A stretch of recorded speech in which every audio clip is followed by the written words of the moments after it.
Bonjour à tous, en direct de ma salle de bain. On est le 14 mai, il est midi moins le quart.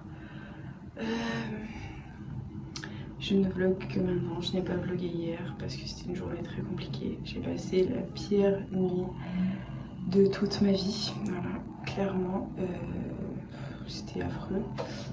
Donc pour remémorer les choses, en fait, hier mon fils était hyper grognon. Donc en fait, mon fils c'est un bébé qui ne pleure jamais.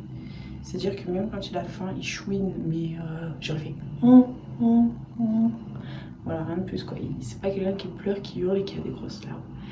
Et en fait, hier, à partir de 11h du matin, en fait, dès qu'il s'endormait, il dormait un quart d'heure, 20 minutes. Et d'un coup, il se mettait à hurler avec des grosses larmes et des crises. Et moi j'ai pensé à la constipation parce qu'il avait eu des selles dures la veille. Et du coup on a pensé avec mon père, enfin j'étais seule avec mon père ce moment-là, à la constipation. Donc ce qu'on a fait c'est que bon on l'a massé et tout, et à 14h il hurlait encore.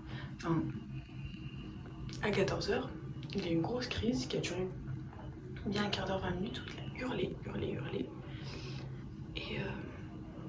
Et on s'est dit bon bah il est constipé, on va lui mettre un suppôt à la glycérine et ça va lui passer. Et effectivement, après avoir mis le suppôt à la glycérine, il a fait son bouchon, il a fait caca normalement. Donc on s'est dit bon ok, c'était juste un problème de caca. On va pas, enfin voilà, c'est pas plus alarmant que ça. Et en fait il s'avère qu'après avoir fait caca, mon fils était éteint. Mais vraiment éteint, crevé, et il avait des yeux larmoyants. En fait moi je m'en suis pas plus que ça aperçu parce que j'étais couchée à côté de lui dans le lit et j'étais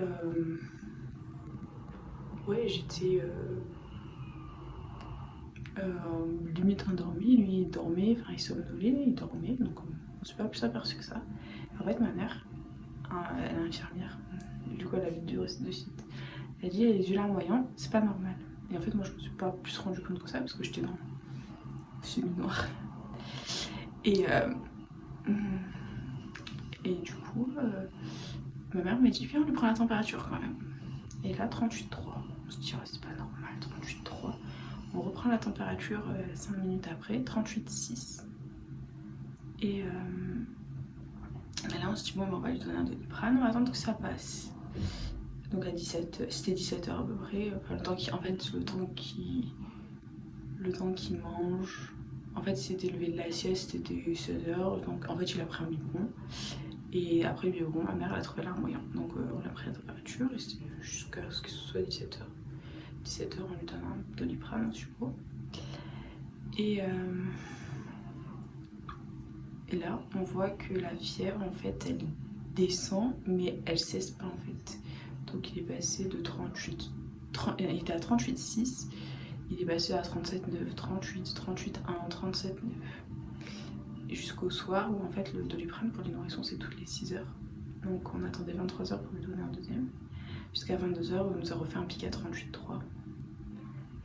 Et mon chéri en fait, moi j'étais chez mes parents. Et mon chéri était d'anniversaire. Donc j'appelle mon chéri. Et je lui dis voilà il a de la fièvre, voilà, 38,3, ça m'inquiète. Il me dit mais c'est rien, t'inquiète, c'est un nourrisson, c'est normal qu'il ait de la fièvre. J'avais appelé la pédiatre dans l'après-midi, elle pouvait pas me recevoir. Et elle pouvait pas me recevoir et du coup elle m'a dit si la fièvre persiste après le Doliprane, vous allez aux urgences pédiatriques. Donc mon fils c'est pas un bébé qui pleure, qui se plaint et tout. Et du coup on se préparait pour aller au lit. Parce que comme mon chéri il était d'anniversaire, je voulais pas l'embêter, je dis bah je dors chez mes parents. Toi profite de ta soirée, si tu rentres à 2-3h du mat. Et à 21h30 on se met dans le lit. Et je vois que mon fils il somnole. Et qu'il somnole, il s'endort. Et puis après il se met à hurler. Je dis putain c'est pas normal, pourquoi il hurle? Pourquoi il hurle comme ça? Pourquoi ça crie? Pourquoi il crie? Mon fils il crie jamais, il pleure jamais. Et je comprenais pas. Et ma mère, elle me disait prends la température. Et la température est remontée. Donc elle remontait à 38,3 de mémoire. Et je dis c'est pas normal, il est éteint. Il était éteint, mais il faisait des sourires. Et il faisait des sourires, il faisait des heureux. Et il faisait des sourires, plein de sourires, tout le temps. Mais vous voyez qu'il avait les yeux vitrés, larmoyants, et il avait les paupières violettes. Je dis putain. Je dis à ma mère, je dis maman, écoute, je crois qu'il y a un truc qui va pas. Ma mère, elle me disait, fais comme tu le sens, écoute ton instinct. Mon père, il me disait, franchement, je trouve pas plus éteint que ça. Je trouve un peu fatigué, mais ça va, c'est pas. Il est pas à l'agonie, quoi. Et moi, j'ai écouté mon instinct de maman. Je dis, non, mais écoute, je vais appeler Thibaut pour qu'il vienne, on va aller aux urgences. Je sais pas, mon corps, mon instinct me disait d'aller aux urgences. Et nous voilà arrivés aux urgences pédiatriques. Donc l'avantage des urgences pédiatriques, c'est qu'ils nous ont pris en charge direct en fait. On n'a pas attendu rien du tout. Et ce qui est embêtant, c'est que pendant le diagnostic, c'est un parent par box. Donc mon chéri était obligé d'attendre en salle d'attente que le diagnostic se fasse. Donc on a vu les infirmières, elles ont fait les constantes, l'ont pesé, l'ont mesuré, regardé, voilà, elles ont fait le prélèvement d'urine pour lui analyser l'urine. Et on voit la pédiatre. Et là, la pédiatre, elle l'ausculte. Et en fait, il y avait quelque chose qui était inconfortable chez lui. C'est-à-dire que dès qu'elle touchait, moi aussi pareil, dès que je le touchais, il hurlait. Et on comprenait pas. Il avait de la fièvre, il avait 38. Et on comprenait pas pourquoi il hurlait en fait. On comprenait pas. Et en fait, la pédiatre, elle a pensé à un problème neurologique. Donc elle voulait lui faire une ponction lombaire. Je dis putain, je dis franchement, un problème neurologique, mon fils il a 2 mois, ça fait peur et tout. J'ai peur quoi, je flippe. Et là, je me dis putain, je dis franchement, ça me ferait chier un problème neurologique et tout. Je dis ça me fait peur. Et j'ai pensé à tout. J'ai pensé à toutes les maladies possibles, sauf une. Et du coup, les infirmières elles viennent, elles me mettent le patch d'EMLA, vous savez, la crème anesthésiante.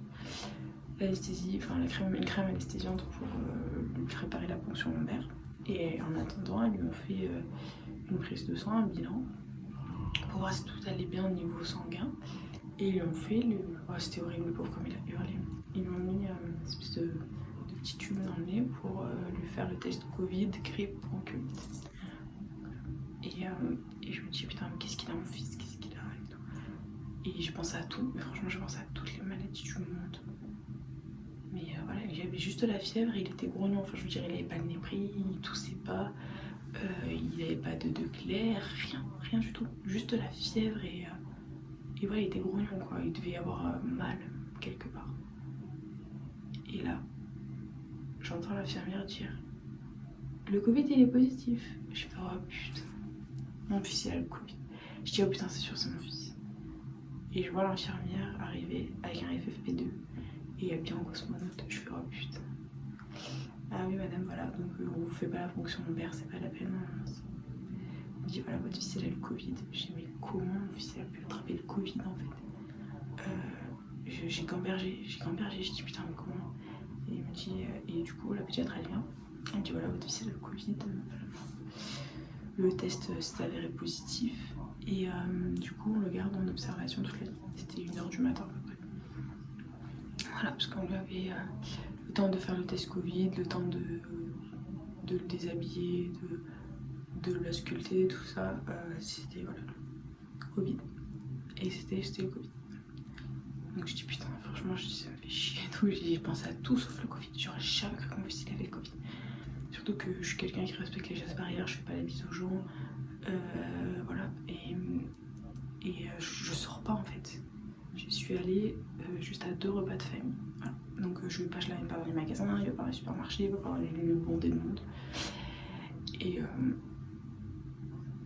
du coup, elle vient, l'infirmière en cosmonaute, elle me dit voilà, on va le garder cette nuit parce que on veut que lui faire descendre la fièvre. Et si demain la fièvre elle descend et qu'il prend ses biberons et qu'il mange, on le fera sortir. J'ai dit ok, pas de souci. Donc elle m'a demandé si je passais la nuit avec lui. J'ai dit oui, je reste dans la chambre, pas de souci, je reste avec lui. Et ils m'ont fait un test Covid et je suis négative, je n'ai pas le Covid. De toute façon, j'ai aucun symptôme. Bon, j'avais une infection urinaire, mais j'ai pris des antibiotiques, c'est passé. Mais je n'ai pas le Covid. Et je suis négative. Et enfin, je veux dire, on est bossé en laboratoire pendant tous les confinements et on fait face à des millions de gens qui avaient le Covid. Je l'ai jamais chopé, j'ai jamais attrapé le Covid, je touche du bois. Et là, mon fils, il a 2 mois, il chope le Covid.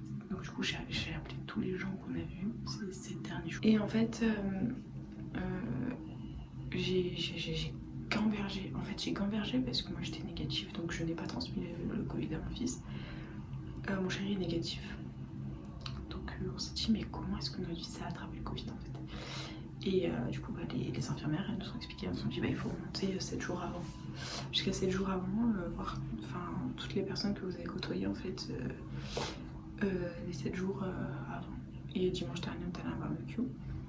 Donc on a prévenu la famille, on a dit voilà, le petit il a le Covid, on sait pas comment il a attrapé. Voilà. Donc ça c'était la famille du côté de mon chéri dimanche. Et mercredi on est allé au repas pour la petite cousine jumelle, presque jumelle de mon fils, qui est née le lendemain de mon fils. Donc ils sont un jour d'écart. Et on a prévenu tout le monde en fait. Bon c'était 3h du matin, j'ai envoyé des messages à 3h du matin à tout le monde. Et parce que mon fils s'est endormi. Il a grogné jusqu'à 2h30. Jusqu'à 2h30, on lui a donné un biberon avec les infirmières et après ils sont endormis. Mais il était grognon, enfin il grognait. Il voulait donner un bibi, c'était 2h moins le quart et il a grogné jusqu'à 3h moins le quart. Donc j'ai eu le téléphone, j'ai envoyé des messages à tout le monde, j'ai dit voilà, il a le Covid, je sais pas comment il a attrapé, nanana. Et il s'avère que ma cousine, enfin du coup la mère de la presque jumelle de mon fils, avait de la fièvre toute la nuit et des courbatures, pas bien. Elle m'a dit écoute, je vais me faire tester, ma fille et moi on n'est pas bien. Ma fille je vais pas la faire tester parce que voilà, on peut pas nous faire l'antigénique au PCR et je vais me faire tester moi, je vais voir si j'ai le Covid. Et effectivement elle a le Covid. Donc je pense qu'elle l'a filé à mon fils parce que mon fils il a vu personne en fait. Il est pas sorti donc voilà. Elle a lui filé et ma tante. Et j'ai une tante qui est positive aussi, qui était là mercredi soir. Et en fait elle est complètement asymptomatique. Genre si j'avais pas dit que mon fils avait le Covid, j'aurais jamais fait le test. Et elle est complètement asymptomatique. Donc qui a filé le Covid à qui a été le premier à attraper le Covid, je ne sais pas.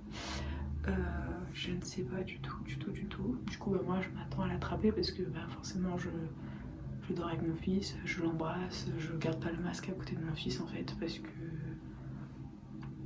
parce que j'estime que il a besoin d'amour, il a besoin d'affection, il a pas besoin de voir des parents masqués. Donc de toute façon je m'en fous, j'attrape. Si c'est mon fils qui me le donne, je m'en fous en fait. Si c'est quelqu'un d'autre, ça m'aurait un peu plus embêté. Mais si c'est mon fils, je m'en fous. Même mon chéri, il a dit moi je m'en fous. Si mon fils il me donne le Covid, je m'en fous, je l'attrape. C'est pas grave. Donc moi je m'attends à l'avoir. Mon chéri, il a un système immunitaire béton lui. Quand j'ai eu la gastro, il l'a même pas eu. Alors que toute la famille l'a eu. Voilà. Donc moi je m'attends à avoir le Covid dans les prochains jours. Je vais faire un autotest tous les jours. Donc là j'ai été testée cette nuit, j'étais négative. On m'a refait un test ce matin, j'étais négative. Donc je sais pas comment, quand, voilà. Ça s'est passé, je sais pas. On s'est un peu fait jeter par la pédiatre parce qu'elle a appelé pour du coup avoir des nouvelles. Elle nous a dit qu'on avait trop joué avec le feu. Donc on a juste fait un repas de famille en fait. Et une petite fête, on avait attendu que les bébés soient vaccinés pour faire le repas, on était 15 quoi, c'était pas énormément. Et la pédiatre elle disait que même à 15 il fallait garder le masque. Donc voilà, elle nous a dit qu'on avait joué avec le feu. Franchement on s'y attendait pas quoi. Moi je m'attendais à 100 fois pire que le Covid. Je voyais déjà la bronchiolite, je voyais déjà la grippe, problème neuro, j'ai pensé à tout. J'ai pas pensé au Covid, j'ai jamais cru que mon fils de 2 mois il allait attraper le Covid. Alors que moi, j'ai fait tous les confinements, j'ai travaillé en labo, j'ai vu des gens positifs tous les jours, j'ai jamais chopé le Covid quoi. Donc franchement je suis abasourdie. Et mes parents ils ont fait le test, ils sont négatifs. Voilà, du coup mes parents ils ont vu le petit, ils se sont occupés du petit, ils l'ont embrassé et tout. Et voilà, ils s'attendent à l'avoir aussi, donc peut-être qu'on va l'avoir, peut-être qu'on va pas l'avoir vu qu'on est vacciné, je ne sais pas du tout comment ça va se passer. Voilà, mon fils a attrapé le Covid, franchement je suis deg, parce que c'est un petit être sans défense et voilà quoi, ça me fait plus de peine qu'autre chose en fait de le voir hurler, de le voir pleurer, de le voir mal. Et là il dort actuellement, il est dans le lit avec son père, il dort. J'ai profité pour prendre une douche parce que je suis passée la nuit à l'hôpital, j'ai dormi à pied, heureusement j'étais en legging. J'ai dormi à pied, j'ai dormi de 3h à 6h du matin, puis 6h je suis debout à donner des nouvelles à tout le monde, à rassurer mon chéri aussi. Mon chéri lui il est rentré à la maison du coup vers 1h30, 2h du matin, dès qu'on l'a passé en chambre en fait. Le petit, mon chéri rentre à la maison, il a dormi jusqu'à 9h, donc ça va, il a bien dormi, c'est cool. Et voilà, du coup vers 9h la pédiatre elle est passée pour voir le petit comment il allait. Donc il avait plus de fièvre, la fièvre est tombée ce matin. Il avait 37 ce matin, donc la fièvre c'était top. Il a pris à 7h15, il s'est levé, il a pris un biberon de 180 anti. Donc ça c'était top, c'était trop bien. Il vient de se lever là. Et à mon avis il va avoir faim, il doit avoir faim parce que depuis 7h il a pris le biberon et il dormait. Donc vu qu'il dort on l'a laissé dormir. Et voilà, donc à suivre, il peut avoir de la fièvre ce week-end. Si lundi il a encore de la fièvre, il faut que je le ramène aux urgences pédiatriques, je le ramènerai là-bas. Si lundi ouais, il a de la fièvre, et par contre voilà, elle m'a notifié les infirmières, la pédiatre et les infirmières, que s'il ne mange pas, s'il ne prend pas la moitié du biberon, c'est inquiétant, il faut le ramener aux urgences. Et si il a des difficultés respiratoires qui arrivent suite à son Covid, il faut le ramener. Donc on va le surveiller comme il est sur le feu. Voilà. Donc je vais juste aujourd'hui je sors pas du week-end. On chill avec mon chéri. On veut juste aller acheter les médicaments que la pédiatre nous a prescrits. Enfin, nous a prescrit du Doliprane, des petites bêtises comme ça. Donc je vais aller chercher ces médicaments à la pharmacie. Sinon je fais rien de plus. Voilà, on reste à la maison et on va s'occuper du petit. Mais franchement, enfin le Covid quoi. Mais mon chéri et moi on a travaillé pendant tous les confinements. On n'a jamais été cas contact, jamais. J'ai toujours respecté à mort tout ce qui était gestes barrières et tout. Et mon fils a chopé le Covid quoi. Enfin, truc de fou, j'aurais jamais misé sur le Covid. Je même pensé, je me suis dit oh il est précoce, il commence à doubler les gencives, faire les dents, ce qui bavait mon fils. Je me suis dit oh il fait les dents. Non c'est le Covid quoi. Donc voilà, donc je m'attends à avoir le Covid cette semaine, hein, vu que j'ai embrassé mon fils et que j'embrasserai mon fils et que voilà, mon fils il a 2 mois, il a besoin d'affection, il a besoin de câlins, il a besoin de bisous, il a besoin de son père, il a besoin de sa mère. Donc voilà, mon chéri, pas de geste barrière avec un... On peut pas avoir de geste barrière avec un nourrisson quoi, c'est pas possible. C'est pas possible, on peut pas avoir de geste barrière avec un bébé, donc on s'occupe de lui comme d'habitude en fait. Mais j'aurais jamais cru que mon fils aurait le Covid. Du coup là on a annulé tous nos plans pour cette semaine, pour ce week-end. Heureusement qu'hier je l'ai pas amené à l'anniversaire. Mon instinct aussi il m'a dit Charline ne l'amène pas à l'anniversaire, laisse-le reste chez tes parents avec le petit. Je voulais pas rester seule. J'ai resté chez tes parents avec le petit et voilà, je Thibaut à l'anniversaire. Et heureusement parce qu'il y avait plein d'enfants. Donc Dieu merci quoi. Un truc de fou. Comme quoi l'instinct de maman, franchement, il a pas de prix quoi. Quand on dit, même mon chéri il me disait mais ça va, tu vas pas l'amener à l'hôpital parce qu'il a 38, qu'il a fait un pic à 38,6, si tu vas pas l'amener à l'hôpital pour ça, on va le faire dormir, on va le déshabiller et il va dormir. Bah, je dis à mon chéri, je dis non, je l'amène à l'hôpital. Je sens qu'il faut que je l'amène à l'hôpital en fait. Il faut que je l'amène à l'hôpital mon fils. Et franchement l'instinct maternel ça a pas de prix quoi. L'instinct maternel c'est incroyable. Même mes parents ils me disaient ça va, il est un peu fiévreux, il est larmoyant, mais il n'y a rien de plus alarmant en fait. Et même ma mère qui est infirmière, elle m'a dit écoute ton instinct de maman, Même mon père il m'a dit franchement je vous trouve pas plus mal que ça. Et je dis non, je l'amène à l'hôpital. Il y a un truc qui va pas, je l'amène à l'hôpital. Donc voilà, je l'amène à l'hôpital. Mais c'est incroyable, l'instant maternel, incroyable.